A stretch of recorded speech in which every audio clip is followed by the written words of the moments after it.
Whether you realize it or not, negotiations are happening in your life all the time, and they have a profound effect both in your personal relationships as well as the working world, which is why in this video I want to give you a 4-step system that you can use to maximize what you get out of any negotiation. But before you put this to use, we have to talk about where these negotiations are occurring, because it's not just promotions and salary bump conversations.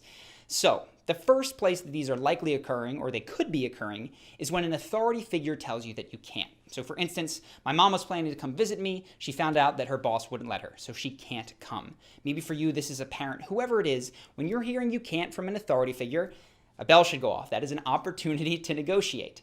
Similarly, if you find that you're in conflict with someone that you love, or you don't want to be in conflict with them, oftentimes we get into divvying up and arguing and who's wrong. This is an opportunity for a negotiation to create more for both sides. And generally speaking, the third area is whenever you feel like you don't have enough time, you don't have enough money, there's no one to blame.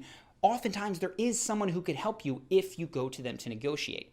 So in the back of your mind, as I go through these 4 steps, pick a situation in your life that's been bothering you. You don't feel like you have enough, you can't, whatever it is, and keep that in the back of your mind as you apply these steps. So, 4 steps. The acronym here is ROLLS, 5 letters, because the first step is real objective. That is to identify what your real objective is prior to entering into a negotiation. When we get heated, we dig into specific positions. So if there's a husband and a wife and they're arguing about where they're going to spend the holidays, he says his family, she says hers, they dig in, right? He's got to go to his family, she's got to go to hers. There's no common ground. But if they took the time to identify what the real objective is, it probably has to do more with the feeling. Maybe the husband just doesn't feel comfortable around her family, doesn't want to spend the holidays with the in-laws. And maybe she feels like she's got a short vacation and she'd like to see her family for some of it. When you identify your real objective, you can already start to see that there's much more overlap between what 2 parties want than is always or sometimes available at the first blush. So for both yourself and for the person who you're anticipating speaking to, what are your real objectives? What are your real emotional objectives? And one that you definitely want to write down if you're doing this for the other person is that they want to be validated. They want to feel important. If you exclude that from the negotiation, you're probably going to have it blow up in your face. So that's the first thing, real objectives. Second thing is to make a list of all of the ways most creative possible that you can get your objectives. So let's say you're the husband here, right? You don't want to see her family. Well, you could go anywhere, right? You could go anywhere in the world. You don't have to go to your family's house. You could go to Florida. You could take a different vacation. You guys could split up. You could go visit her family, but if there's just one member that you don't want to see, you could go to a different part of the party, a different room. Whatever it is, get creative. How can you get your real objective? And do the same thing for this person, right? What's all the ways that they can get their real objective? You're going to be hypothesizing what their real objective is here when you're doing this list, but when you speak to them, you'll make this concrete. For now, though, as you're thinking this through, circle the ones where you both can get what you want and they can get what they want, and there's some parallels there, right? These can work in the same universe. So that's the second step, is you're going to list this. The third step is that you need to fall in love, right? And what you need to fall in love with is your no-deal option. A lot of people go into negotiations from a position of weakness, and that weakness is that they need to make a deal. They need that husband or that wife to come to their in-laws' house. So they're automatically on the back foot because they have to convince someone, a free and autonomous being, to do what they want. And that's where they get to threatening and manipulating, and you didn't do this last time. You have to fall in love with the no deal and recognize that even in personal relationships, it's possible to spend a holiday apart, right? If you ask your boss for a promotion and you don't get it, you can always not get the promotion. You could work somewhere else. You could decide to work harder. Whatever it is, imagine a scenario where this person doesn't give you what you want. What is still within your control? And what can you do with that? So just to give you a concrete example, the best negotiation of my entire life was when I was leaving my job in consulting. And I wanted to get out of this particular job for a long time. And what I thought my objective was to get a job in New York City because I currently had one in Washington, D.C. And as I was applying for these jobs, I wasn't getting it. I felt like I couldn't. I was stuck. There wasn't enough time. All of the things that I said at first were in play.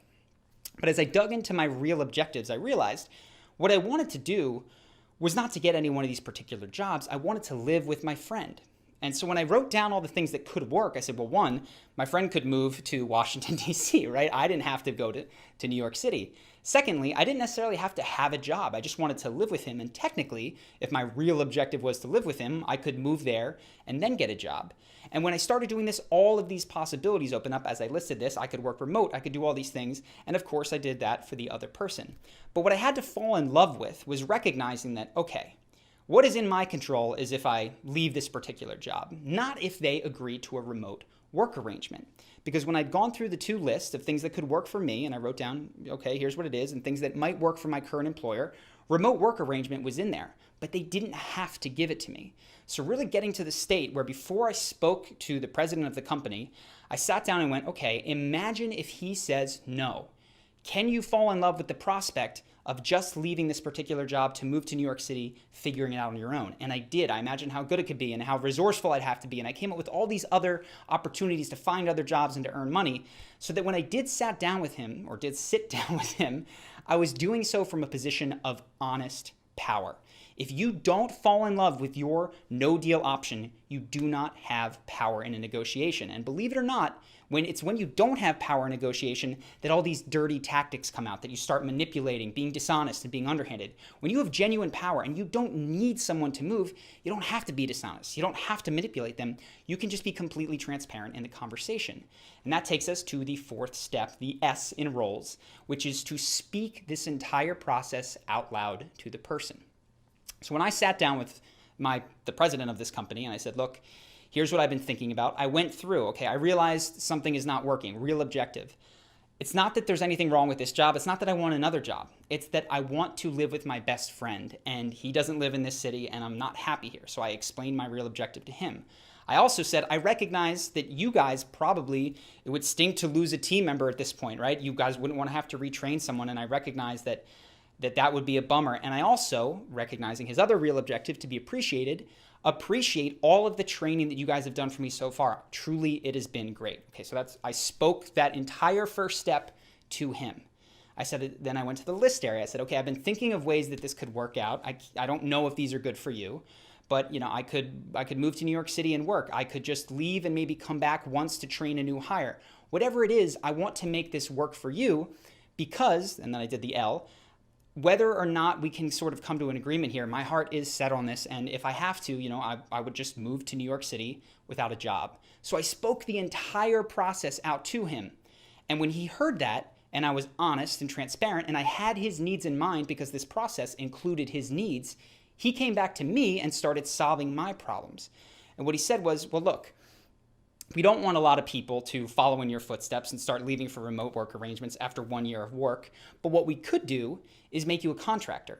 And as a contractor, you lose health benefits, you lose the ability to, we can't guarantee you employment past this project, but you'll continue to go on and you could actually get more money working remote because contractors get paid more. And that is what wound up happening. I moved to New York City. I had a remote work arrangement for 6 months before the project ended and I lost the job because I was a contractor.